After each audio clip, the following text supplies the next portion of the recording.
Welcome to Burlap Teachers. Enjoy the video. You start by confirming the Realme C55 is updated and the SIM supports Volte.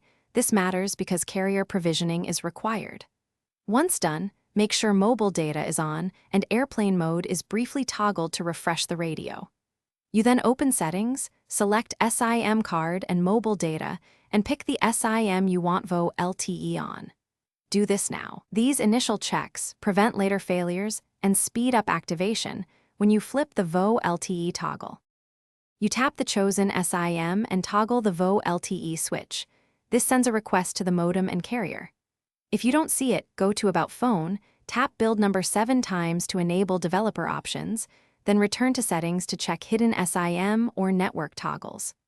Once visible, set preferred network type to 4G/3G/2G auto so Volte can register. Make sure you wait a few seconds after toggling for the network to re-register with the carrier.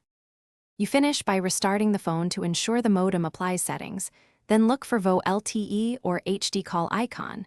That's your confirmation.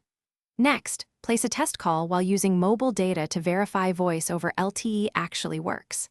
If it fails, remove and reinsert the SIM, verify your carrier plan includes Volte, or reset network settings under System right arrow reset. If problems persist, contacting carrier support is the reliable next step because Thanks for watching. Consider subscribing if this video helped you.